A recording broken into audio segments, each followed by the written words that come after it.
और light chapter के बीच में हमने रिफ्रैक्शन का जो फिनोमिनन है उसके ऊपर डिस्कशन शुरू की हुई। अब रिफ्रैक्शन के फिनोमिनन को अगर लेके बात करें तो उसके बीच में मुझे कल हमने स्नेल्स लॉ किया था, ठीक है, इसी के बीच में हमने कल स्नेल्स लॉ किया था रिफ्रैक्शन के बीच में। Snell's law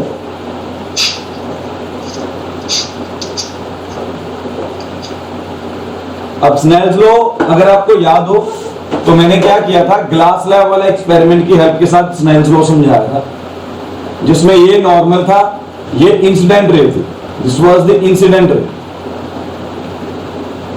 and this was the normal. ठीक है, अब ये सारी स्टोरी नॉर्मल और इंसिडेंट रे के साथ ही चल रहा है।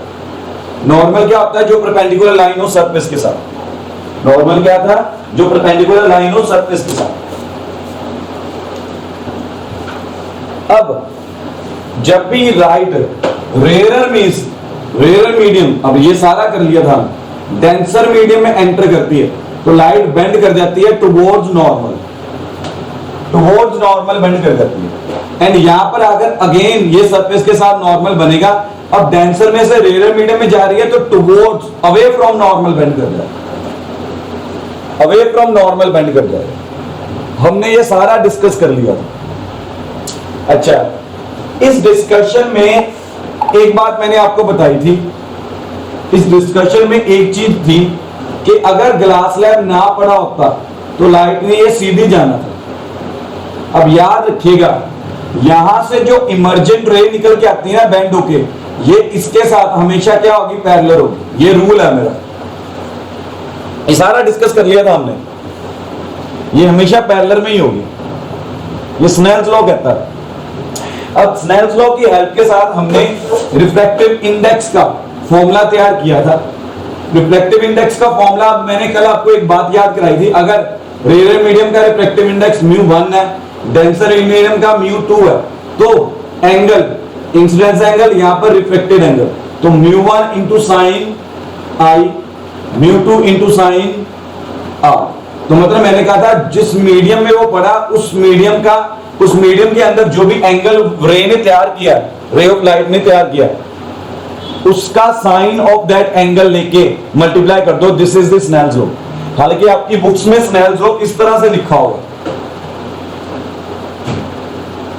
आपकी बुक में स्नेल्स लॉ इस तरह से लिखा होगा,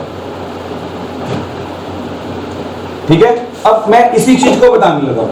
अब जब कभी भी बुक के अंदर स्नेल्स लॉ के बारे में बात निकल के आएगी, ठीक है, ध्यान से समझिएगा इस बात को।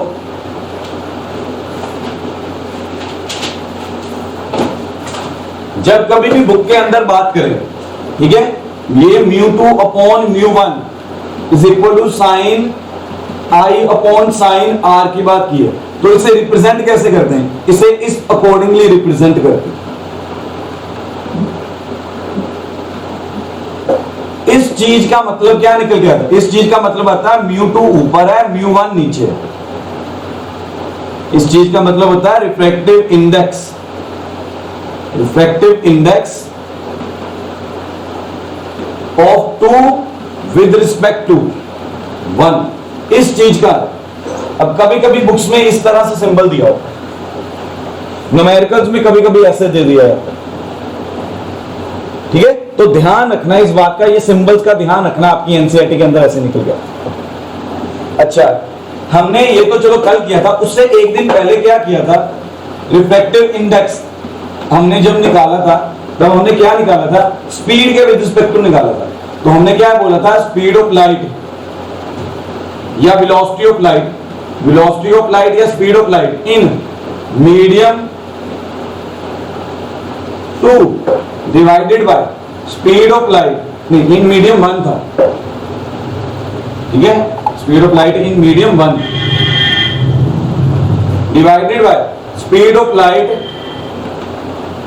इन मीडियम 2। ये भी सारा हमने ड्राइव किया था, ये भी सारा मैंने ड्राइव किया था, ठीक है। अच्छा, अगर वो वाला लेक्चर आपको याद हो तो उसमें ओवरऑल कंक्लूजन में मैंने बोला था वेवलेंथ के ऊपर भी डिपेंड करता, refractive index is directly proportional या is directly proportional to wavelength of the light के ऊपर भी डिपेंड करता है। अब व्हाट इज वेवलेंथ, मैं वेवलेंथ के ऊपर आ रहा हूं। आज का डिस्कशन हमारी वेवलेंथ के साथ चलेगा। अब वेवलेंथ के ऊपर कभी कभार एमसीक्यूज निकल के आता है। हालांकि अगर आप एनसीईआरटी में जाओगे तो वेवलेंथ के बारे में कुछ बात की नहीं हुई उन्होंने, लेकिन अगर आप एग्जाम्स की बात करते हो, अलग अलग स्कूल्स के एग्जाम्स की बात करते हो, टीचर्स का लेवल की बात करते हैं, ठीक है, जब वो एक क्वेश्चन पेपर सेट कर देते हैं तो कुछ टीचर्स जो हैं एमसीक्यू इसके ऊपर डालना पसंद करते हैं। कुछ टीचर्स इसके ऊपर एमसीक्यू डालना वेवलेंथ के साथ पसंद करते हैं। अब वेवलेंथ होता क्या, अब ध्यान से पढ़ते जाइएगा कि ये आपको शायद बुक्स में नहीं मिलेगा। अब मतलब 10th क्लास की बुक्स में तो नहीं मिलता, हायर क्लासेस की बुक में मिलता है। अब वेवलेंथ क्या होती है, वेवलेंथ का सिंबल होता है lambda, this is known as lambda. Lambda ये सिंबल है लैम्डा, वेवलेंथ को लैम्डा के साथ बताते हैं, ठीक है। अब याद रखिएगा लाइट अगर माइक्रोस्कोपिक लेवल पर देखोगे, light under the microscopic level, under the microscope, तो वो वेव्स की फॉर्म्स में ट्रेवल करती हुई नजर आती है। Travels in wave form. हालांकि अगर माइक्रोस्कोपिक लेवल नहीं देते, डेली लाइट देते हैं, तो रेज की फॉर्म में ट्रेवल करती हुई नजर आती है। बट अगर माइक्रोस्कोपिक लेवल देखते हैं तो लाइट हमें वेव्स की फॉर्म के अंदर ट्रेवल करती हुई नजर आती है, ठीक है। वेव्स आपको मतलब पता ही है, वेव्स क्या होते हैं, जो समंदर के किनारे आप जब बैठते हो तो वेव्स, वाटर की वेव्स निकल के आती हैं, या फिर आप पानी के अंदर जब कोई स्टोन को फेंकते हो, ठीक है, तो पानी के अंदर कुछ वाइब्रेशन से प्रोड्यूस होती है, that are known as waves.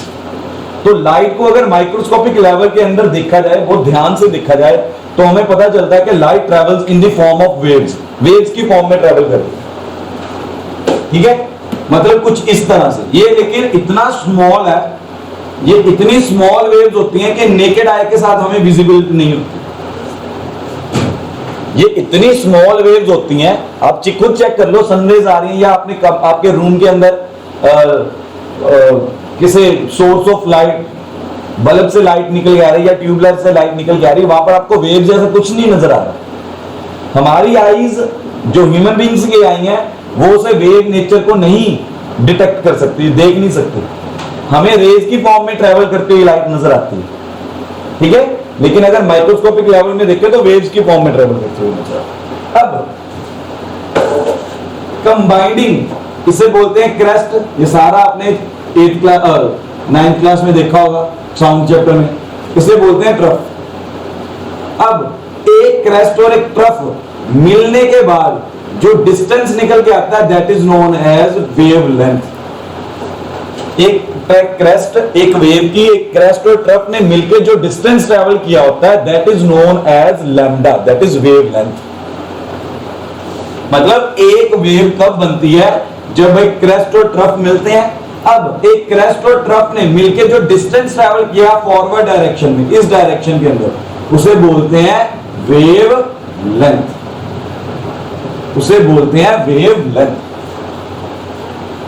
अब हर कलर का वेवलेंथ अलग अलग होता है, ठीक है, हर कलर का वेवलेंथ अलग अलग होता है। ड्रॉ कर दो पहले इसे। Distance travelled by one wave is known as wavelength, and one wave comprises of crest and a trough.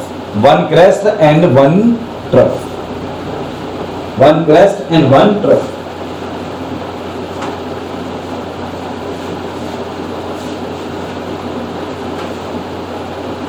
ठीक है जी, समझ में आ रहा है?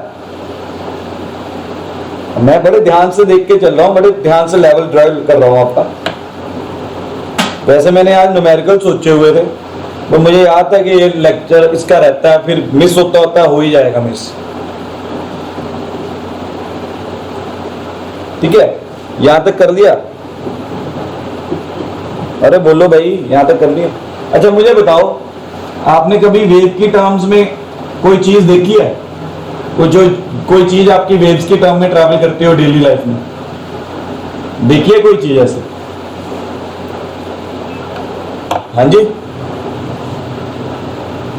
भव्या जी कुछ देखे ऐसे वेव्स की फॉर्म में ट्रैवल करता हो डेली लाइफ में?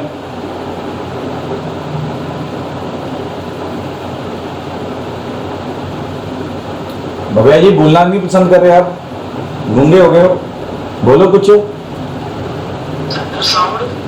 साउंड देखते हो साउंड को? मैं तो कभी साउंड को देखा ही नहीं, मैंने तो साउंड को सुना है सिर्फ।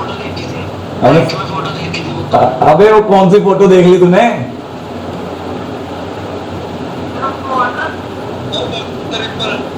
एक मिनट, भव्या के साथ, भव्या कहीं गर्लफ्रेंड का नाम साउंड तो नहीं रखा हुआ?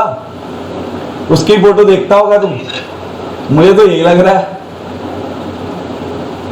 फिलहाल मुझे एक चैट बॉक्स में मुझे मेरे ख्याल से हर्ष ने मैसेज किया, वो बिल्कुल सही है। हाँ जी हर्ष बिल्कुल सही कह रहे हो, ठीक है। स्ट्रिंग्स, अब आप कोई सितार लो, सितार की मतलब स्ट्रिंग को हिला के देखियो तो वो वेव्स की फॉर्म में वाइब्रेट कर रहा है। या कभी मम्मा के साथ मिलकर चुन्नी सुखाई होगी या कोई भी चीज सुखाई होगी, गीली चीज को सुखाना होता है, तो आप क्या करते हो, वेव्स की तरह उसे हिलाते हो, तो वेव्स की तरह उसे हिलाने की कोशिश करते हो, ठीक है। अब यहां पे कुछ ऐसा ही है, ठीक है। अच्छा मैं आगे बढ़ रहा हूं। अब वेव कहीं ना कहीं हमें इतना तो समझ में आ गया कि वेव क्या निकल के आ रहा है, डिस्टेंस। वेवलेंथ क्या होती है, डिस्टेंस होते हैं, distance travel by light, distance travelled by light, ठीक है। वेव कहीं ना कहीं हमें इतना समझ में आ गया, डिस्टेंस ट्रेवल्ड बाय लेंथ होता है। अच्छा आप मेरे को डिस्टेंस का फॉर्मूला बताओ क्या होता है?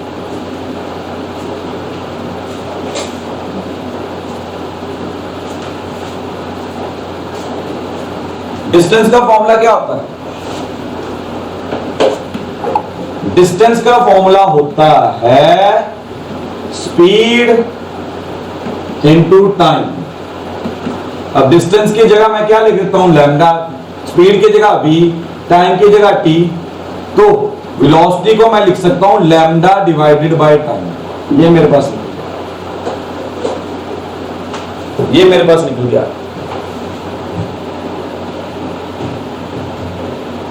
ठीक है जी। अब एक चीज यहां पर मैं क्लियर करता हूं, अब ध्यान से समझिएगा, यहां पर एग्जैक्ट मीनिंग समझ में आएगा आपको रिफ्लेक्टिव इंडेक्स का। कॉज ऑफ रिफ्लेक्टिव इंडेक्स आज समझ में आने वाला, इससे पहले कॉज ऑफ रिफ्लेक्टिव इंडेक्स बताया क्यों जरूर गया, जो किताबों में लिखा हो। मैंने भी किताबों वाली बातें बता दी, जो किताबों में मुझे मिला मैंने वही बता दिया बच्चे को, ठीक है। लेकिन ये वाला अगर आप कंसेप्ट समझोगे तो आपको real cause of reflective index समझ में आएगा।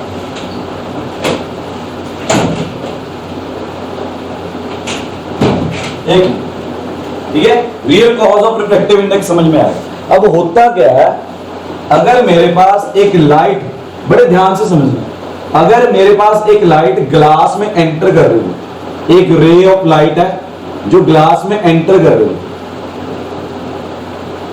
ठीक है। अब ये देखो, सपोज करो ए पॉइंट से ओ पॉइंट तक, ठीक है, लाइट की स्पीड इसमें एयर में मैं मान के चलता हूं स्पीड सी है, speed of light in air, ठीक है, तो एयर है। अब ये देखो कि एओ डिस्टेंस के लिए टाइम टेकन, एओ डिस्टेंस के लिए टाइम टेकन मेरे पास अगर निकल के आ रहा है टी,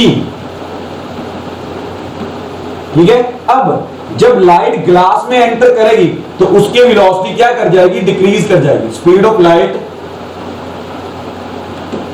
इन ग्लास। तब अब याद रखिएगा कि v is less than c निकल के आएगा, v is less than c निकल के आएगा कि लाइट की स्पीड अब क्या कर गई है, डिक्रीज कर गई है जैसे ही ग्लास में वो एंटर कर गई,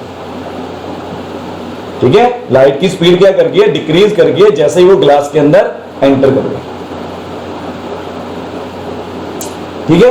अब लाइट क्या चाहती है, अब ये तो पॉसिबल है नहीं कि वो टी टाइमिंग के अंदर अंदर एओ डिस्टेंस ट्रैवल कर जाएगी, तो लाइट कभी भी जो है अगर एयर के अंदर टी टाइम में उसने एओ डिस्टेंस ट्रैवल किया है तो लाइट की स्पीड ग्लास के अंदर डिक्रीज कर गई है। डिक्रीज होने के बाद, ठीक है, सुनना ध्यान से, डिक्रीज होने के बाद टी टाइमिंग के अंदर लाइट कभी भी उतना डिस्टेंस ट्रेवल नहीं कर पाएगी। ठीक है, अब लाइट क्या करती है, अब ध्यान से समझिएगा इस बात को। अब लाइट का कंसेप्ट क्या निकला, नेचुरल फिनोमिनन है, हमने बस इसका कॉज ढूंढा। लाइट क्या करती है, अब डिस्टेंस तो उतना ट्रेवल कर नहीं सकती, तो लाइट अपना पाथ चेंज करके, ठीक है, कि कम डिस्टेंस, उसे मालूम है कम डिस्टेंस ट्रेवल होगा, तो लाइट क्या करती है, ऐसा पाथ को सिलेक्ट करती है जिसमें वो टी टाइमिंग के अंदर जो है कोशिश करे जो लॉस ऑन डिस्टेंस है उसे रिकवर करने की। अब 10th क्लास के लिए मैं सिर्फ यही वर्ड यूज करने वाला हूं, अगर +2 क्लास में समझाना होता तो उसके लिए मैं थोड़ी ज्यादा टिपिकल लैंग्वेज का इस्तेमाल करता। तो मतलब वो अपनी तरफ से एओ डिस्टेंस का जो लॉस निकल के आ रहा है ना, उसका डिस्टेंस का लॉस निकल के आ रहा है, वो पाथ चेंज करके अपनी तरफ से वो पाथ को रिकवर करने की कोशिश कर रही है, क्योंकि उसे मालूम है उतना डिस्टेंस तो मैं ट्रैवल कर नहीं सकती, चलो एटलीस्ट पाथ चेंज करके कोशिश तो करें। ये वैसा ही है जैसे मैंने रेस लगाई किसी के साथ, अब मुझे मालूम है मेरी स्पीड उतनी तो है नहीं, तो मैंने क्या किया, अब मुझे मालूम है मैं उतना डिस्टेंस ट्रैवल तो कर नहीं सकता, तो मैं क्या करता हूं, शॉर्टकट मेथड ढूंढता हूं, एक शॉर्टकट पाथ ढूंढते हैं हम। लाइट भी वही कुछ कर रही है इसमें, लाइट भी इसमें वही कुछ करने की कोशिश कर रही है। ठीक है, so light is going to find out a short path. ठीक है, अपनी तरफ से वो एक शॉर्ट पाथ ढूंढने की कोशिश करती है। ठीक है, सो दैट वो उतने टाइम में एटलीस्ट थोड़ा बहुत तो कंपनसेट कर सके उस डिस्टेंस को, सारा तो वो कवर कर नहीं पाएगी, थोड़ा बहुत तो कवर कर सके। फॉर एग्जाम्पल यहां पर ना मैं आपको एक इंसिडेंट सुनाता हूं। अब यंग एज थी, नए नए बाइक लिए थे हम दोनों भाइयों ने, मेरे छोटे भाई के पास इनक्लीव था, मेरे पास छोटा एक बाइक था, हमने रेस लगाने की सोची रात को। अब बीइंग ए साइंस स्टूडेंट, जब मैं साइंस स्टूडेंट था, अब मुझे मालूम था वो ज्यादा तेज चल रहा है, उसके बाइक की स्पीड ज्यादा, मेरे बाइक की स्पीड उतनी नहीं निकल के आ रही, तो एक पाथ बीच में ऐसा निकल के आया, जब मैंने रास्ते में कैलकुलेट किया तो अगर मैं उस डायरेक्शन में टर्न करूंगा तो वहां पर एटलीस्ट 2 टर्न्स कम आएंगे, तो अपनी टर्न्स के ऊपर स्पीड कम करनी पड़ेगी। उसने पाथ वो सिलेक्ट किया जिसमें नंबर ऑफ टर्न्स ज्यादा आ रहे थे, मैंने पाथ वो सिलेक्ट किया जिसमें नंबर ऑफ टर्न्स कम आ रहे थे। जितने ज्यादा टर्न्स निकल के आएंगे उतनी स्पीड बार बार कम करनी पड़ेगी, जितने टर्न्स कम निकल के आएंगे उतनी स्पीड। तो एंड में रिजल्ट क्या निकल के आया, हम दोनों सेम टाइम के ऊपर पहुंचे, लेकिन कहीं ना कहीं उसने डिस्टेंस ज्यादा ट्रैवल किया था, मैंने डिस्टेंस कम ट्रैवल किया था, लेकिन सेम टाइम के ऊपर हम एक पॉइंट के ऊपर पहुंचे। तो लाइट के साथ भी सिर्फ वैसा ही कुछ हो रहा है। ठीक है, मैं इसमें इतनी ज्यादा टिपिकल साइंटिफिक लैंग्वेजेस यूज नहीं कर रहा, सिर्फ एक कंसेप्ट समझाने की कोशिश कर रहा हूं। ठीक है, सो लाइट जब पाथ चेंज करती है तो वो स्पीड कम होने के कारण जो डिस्टेंस का लॉस हो रहा है, पाथ चेंज करे उसे कंपनसेट करने की कोशिश करती है। ठीक है, सो अब आपके पास कंसेप्ट क्या निकल के आया, कंसेप्ट ये निकल के आया हम सारी डिस्कशन के बीच में कि wavelength is directly proportional is equal to velocity into time. तो वेलोसिटी निकल के आ रहा है लैम्डा अपॉन टी। अब T remaining the same, T को सेम रखते हैं तो रिफ्रैक्टिव इंडेक्स का फॉर्मूला निकालते हैं, speed of light in medium 1 divided by speed of light in medium 2। ठीक है, तो यहां पर फॉर्मूला लगाया, ये वाला वेलोसिटी का ये वाला फॉर्मूला लगा दिया। तो पहले मैं वेलोसिटी लिख देता हूं v1 v2। ठीक है, अब यहां पर क्या हो जाएगा, lambda 1 into T, sorry divided by T, divided by lambda 2 upon T. अब ये देखो टी ने टी को मार दिया,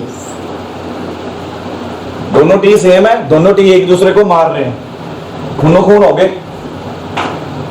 ठीक है, दोनों टी ने एक दूसरे को मार के हमारे लिए क्या छोड़ दिया, लैम्डा 1 अपॉन लैम्डा 2 छोड़। तो यहां से मेरा रिफ्रैक्टिव इंडेक्स का थर्ड फॉर्मूला निकल के आया इतने दिनों बाद कि wavelength of light in medium 1 मतलब distance travel by light in medium 1 divided bye wavelength of light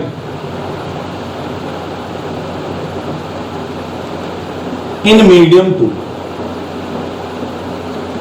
inversely proportional निकल गया, इनवर्सली प्रोपोर्शनल निकल गया। वेवलेंथ का क्या निकल के आ रहा है? Inversely proportional. इट मींस, यहां तक अगर नोट कर लिया, मैं आगे बढ़ूं, बराबर नोट कर लो।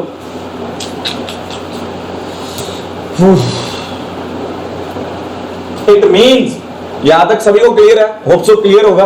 अगर किसी को डाउट है तो प्लीज मुझे पूछ लो, बोल के पूछ लो। देखो लाइव सेशन का सबसे ज्यादा यार ये फायदा है कि आप सभी घर पे बैठे हो, मुझे सुन रहे हो, ठीक है।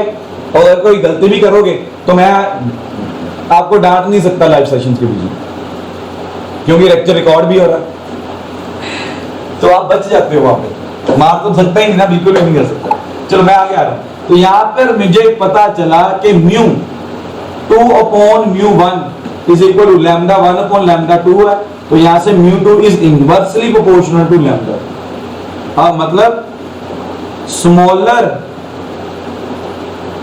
Smaller the value of λ2 greater is refractive index. Tension मत लो, इसके ऊपर बड़े क्वेश्चंस निकल के आएंगे हमारे पास। सो मेरी आज की थ्योरी का पार्ट इतना ही निकल के आ रहा है।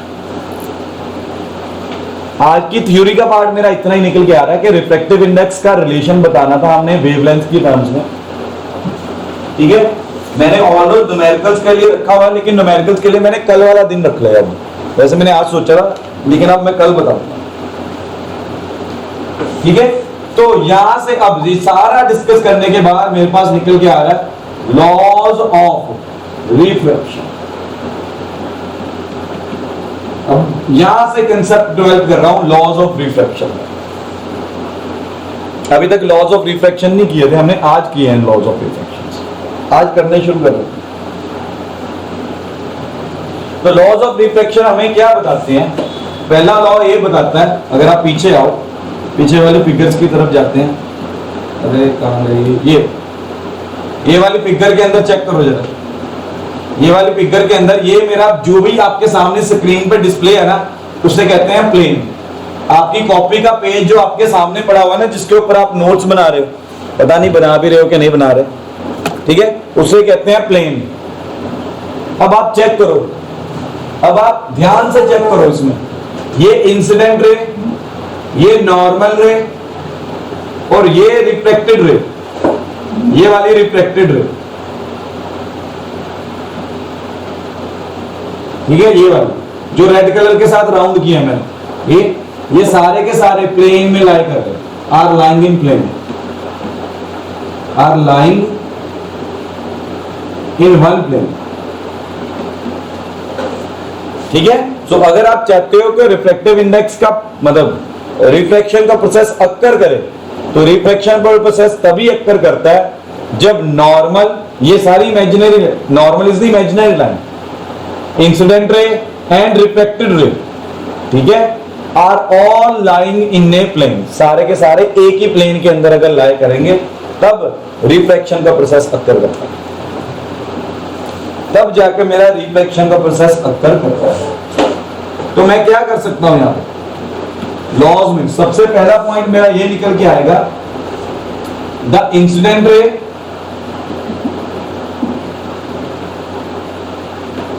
Comma the reflected ray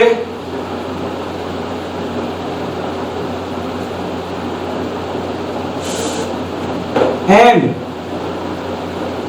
normal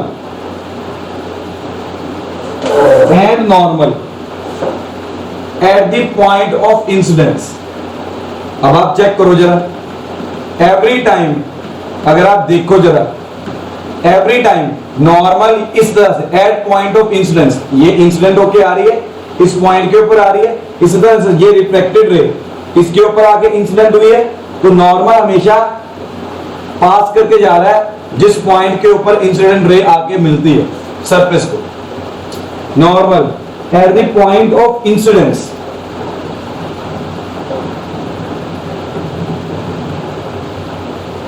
at the point of incidence all lie in same plane.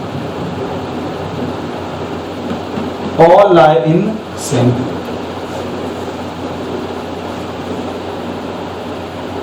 ठीक है, सारे के सारे एक ही प्लेन के अंदर लाई करते हैं। सेकंड लॉ हमने कल कर लिया था, आज उसे लॉ की फॉर्म में लिख दो। सेकंड लॉ कहता है द रेशियो, जो स्नेल्स लॉ पढ़ा था ना उसी को सेकंड लॉ कह देते हैं। The ratio of sine of angle of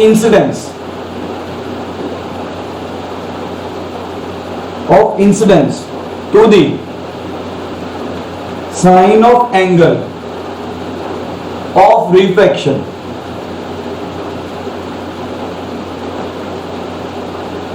is constant। और वो कांस्टेंट को क्या कहते हैं हम? Reflective index. इसे साइड में लिख लो, रिफ्लेक्टिव इंडेक्स।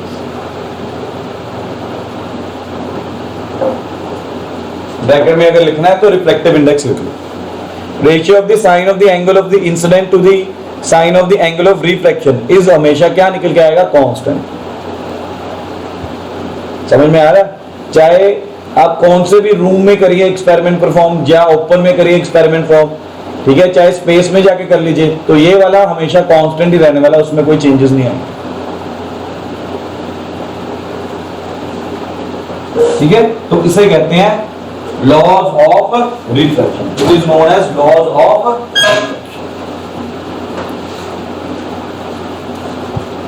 ठीक है, नोट कर लो एक बार। हमने सारा अब रिफ्रैक्शन के प्रोसेस को बहुत डेप्थ में स्टडी कर लिया।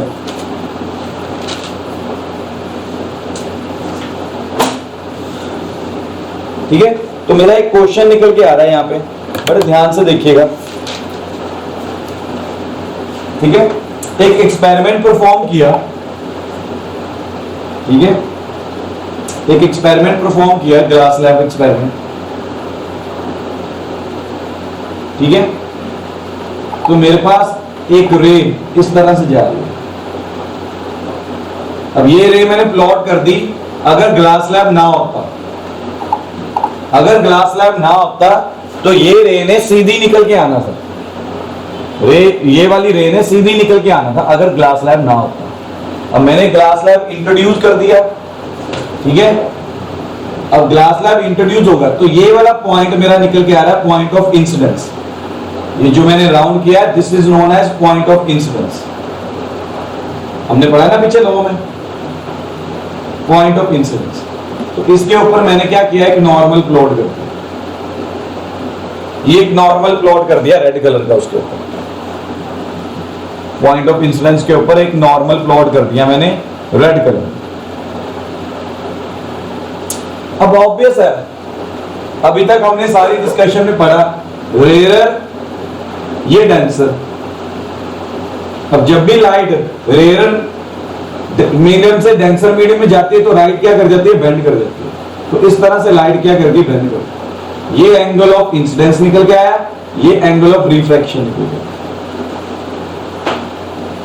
ठीक है, अच्छा एक बात याद रखना, जो मैंने पीछे स्टोरी बताई थी ना आपको, एक तरह से ये वाली टाइम वाली, याद रखिएगा। रेयर में वो शॉर्ट पाथ, मतलब रेयर से डेंसर मीडियम में अगर जाएगा तो लाइट शॉर्टेस्ट पाथ में चली जाएगी, जहां पर उसे डिस्टेंस कम ट्रैवल करना पड़ेगा। लेकिन अगर डेंसर से रेयर में जाती है तो अवे जाती है नॉर्मल से, तो मतलब वो लॉन्गर पाथ की तरफ चली जाती है। ठीक है, क्योंकि यहां पर वो कम डिस्टेंस ट्रैवल करके आई होगी, यहां पर ज्यादा डिस्टेंस ट्रैवल करना है, तो वो एक ऐसा पाथ फॉलो करती है विद रिस्पेक्ट टू नॉर्मल, जिसमें उसे ज्यादा से ज्यादा डिस्टेंस ट्रैवल करने को मिले। तो ये बात याद रख लेना उस स्टोरी के अंदर। ठीक है, तो मेरा यहां पर एक क्वेश्चन निकल के आ रहा है, मैं जो बना रहा था अभी, तो यहां पर इस तरह से निकल गया। अब हुआ क्या, ये मेरा नॉर्मल निकल गया। अब ब्लू कलर का यहां पर मेरा नॉर्मल निकल गया। स्ट्रेट लाइन बना दो, ये ब्लू कलर का मेरा नॉर्मल निकल गया। ठीक है, ब्लू कलर का मेरा क्या निकल के आ रहा है? नॉर्मल निकल के आ रहा है।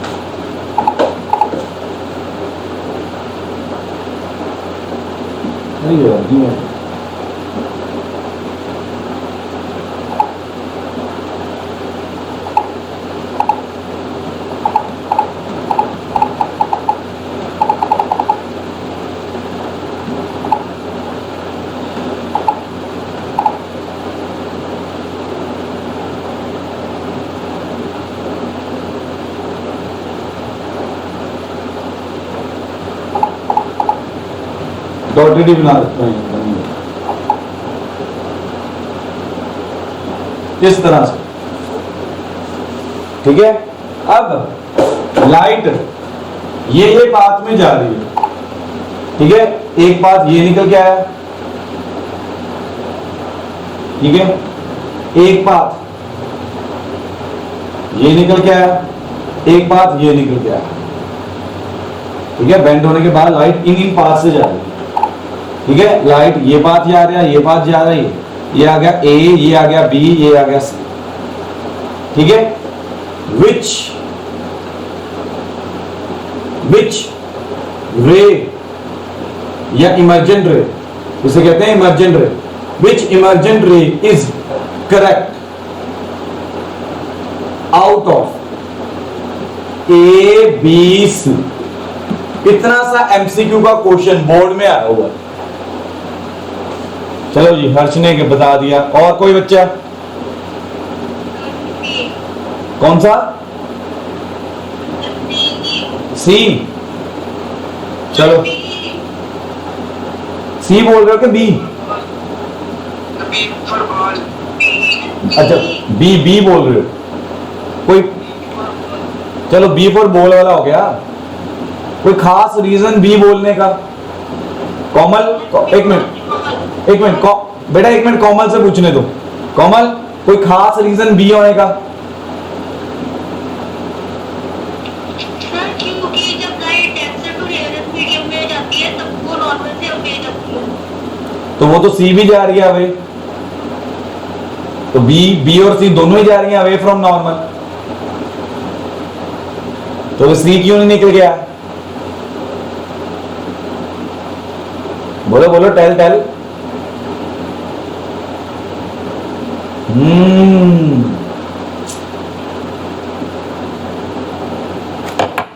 अब मेरी बात पे ध्यान से सुनो। जो बच्चे तो लेक्चर के बीच में इधर उधर ध्यान भटका देते हैं, उन्हें इसका आंसर नहीं आएगा। लेकिन लेक्चर की शुरुआत में जाओ, बिल्कुल स्टार्टिंग ऑफ द लेक्चर में जाओ, ठीक है। जब मैं लेक्चर दे रहा होता हूं तो प्लीज अपने मोबाइल में व्हाट्सएप, फेसबुक, इंस्टाग्राम, स्नैपचैट मत खोला करो, ठीक है। क्योंकि तब जो मैं लास्ट में क्वेश्चनिंग करूंगा उसका फायदा मतलब पकड़े जाओगे तब। अब यहां पर मैंने क्या बोला था? Emergent ray should be parallel to the, ठीक है, ओरिजिनल रे, अगर ग्लास स्लैब नहीं होगा। मैंने बोली थी ये कंडीशन, ठीक है। अब आप इस फिगर के अंदर देखिए, इस फिगर के अंदर देखिए, आप खुद सोचिए। मैंने यहां पर स्ट्रेट लाइन प्लॉट किया है, यहां पर भी स्ट्रेट लाइन प्लॉट किया है। बी मेरा निकल के आ रहा है जो पैरेलल निकल के आएगा ओरिजिनल पाथ के साथ,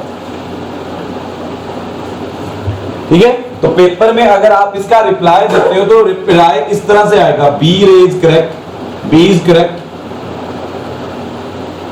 ठीक है। तो इसकी नेमिंग कर दोगे A C, because B is parallel to A C. Simple reason है। अब एक्सपेरिमेंट के बीच में ये बातें याद रखिएगा, ठीक है। एक्सपेरिमेंट के बीच में ये बातें याद रखिएगा। बात चेंज होने के बाद जो इमर्जेंट रे सारी रिफ्रैक्शन के प्रोसेसेस के बाद हमें मिल रही है, तो उसमें हमारा जो इमर्जेंट रे निकल के आएगा should be parallel to the original ray if there is no glass slab, अगर कोई ग्लास स्लैब उसके अंदर नहीं present,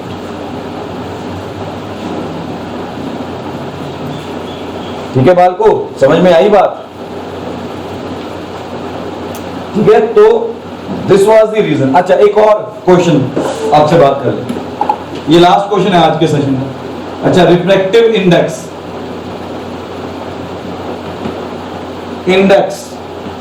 of a material depends upon, A option निकल के आ रहा है टेम्परेचर, बी ऑप्शन निकल के आ रहा है वेवलेंथ ऑफ लाइट, ठीक है। सी ऑप्शन निकल के आ रहा है nature of material,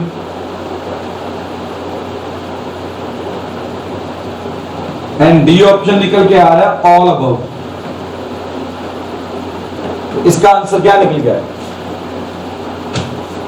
refractive index of a material.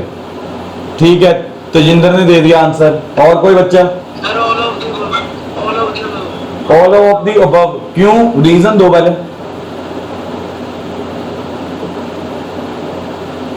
कुछ रीजन भी तो हो ऑल ऑफ अबव का। दिशा कहां पे है? दिशा जी, दिशा जी स्पीकर ऑन करिए प्लीज। शर्माओ मत बेटा, कर लो ऑन, आवाज सुनाओ अपनी। दिशा प्लीज। ऋषि या दिशा दोनों में से?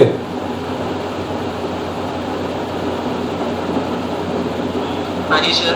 अच्छा ऋषि, ऑल ऑफ अबव इसका आंसर क्यों है बेटा? सर पता नहीं। पता नहीं? चलो मैं बता दें क्वेश्चन। इसका आंसर ऑल ऑफ अबव सही है। हमने वेवलेंथ वाला तो कर ही लिया था, ठीक है। Nature of material, nature of material का मतलब निकल के आता है कि मटेरियल डेंसर है कि रेयर है।